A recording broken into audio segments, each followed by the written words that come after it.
Sense of what's been going on there. This was a scene in Naples at 12:46 p.m. this afternoon. That's right as that storm surge began to overwhelm the city, with water flooding in from Naples Beach. This is how it looked just a few hours later. That's around 3 p.m. Those same cars you saw partially submerged, now almost completely underwater. As about an hour ago, the storm surge has receded significantly. The city is still being pummeled by strong winds. Tens of thousands are without power in Collier County, which includes Naples. And Ali Velshi joins me now live from Naples. It's good to see your face, Ali. Tell me what you've seen today. It's been quite a day there. It's been remarkable. You and I both covered a lot of hurricanes. Never seen a storm surge like this in my life. I've never seen it happen. In fact, this is the strip that we were talking about. That's what you were just showing. These cars were all lined up. They were parked properly. The storm surge whipped them all out to the end there. You can't see them now. It's in the dark. It was amazing to see, and now it's gone, but it's all sand now. This is Naples Beach that has been pushed into this parking lot. Collier County, there's still flooding in downtown Naples. Collier County is under mandatory evacuation and curfew, and the county has put out a notice to say, please don't call us. If we're getting calls that people are trapped.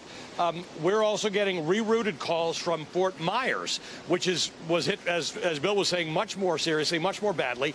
And those 911 calls are coming here so that these guys can try and help those folks up there. So they're saying, unless you're in dire trouble, we can't come to help you anyway. The wind is still whipping up. I'm in a sort of a secluded area here, so you can't really sense it, but there's still a lot of wind here. Too much wind for rescuers to get out there. Certainly too much wind for those 42,000 electrical workers to get out here and start fixing the power lines.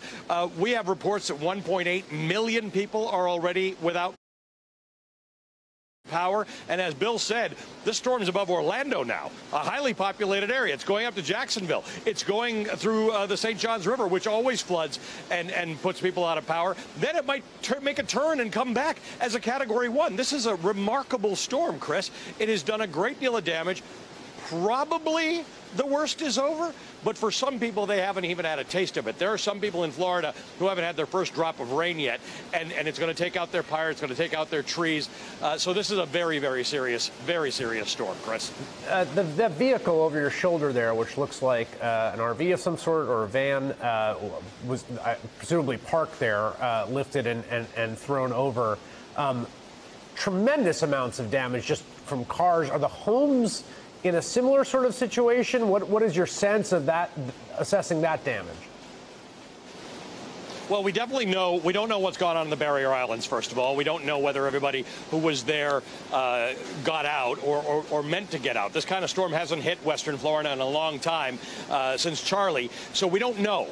Police are trying to figure out. They're saying if you have internet service or you have phone service, please let us know if you are on some of these barrier islands. We don't know, but we know Fort Myers was hit by 155-mile-an-hour winds, and we've seen structural damage. I actually have structural damage right here, a cinder block wall that's taken down. Now, I'm in Naples, and I'm in a part of Naples where construction codes are probably well maintained and homes are a little more expensive. So we're not seeing a ton of structural damage. We saw doors and siding and things like that flying off around here, a lot of timbers. But there's got to have been structural damage from that kind of wind, 155 miles an hour. Here in Naples, it was 112 miles an hour as a gust. It wasn't sustained winds, and we have this kind of damage. So we don't know until morning, until rescuers can get out, until they can evaluate what's going on. They can't do that until the streets are clear. That's why they've asked people not to drive around. But police have made it very clear they don't have a good handle on what's going on in the state, and they won't until at the very earliest tomorrow in the southwestern parts of the state. The central part of the state might take another day because that storm's still on top of them. Can you believe that? It's inland, and it's a Category 3, yes, 125-mile-per-hour storm. This is remarkable.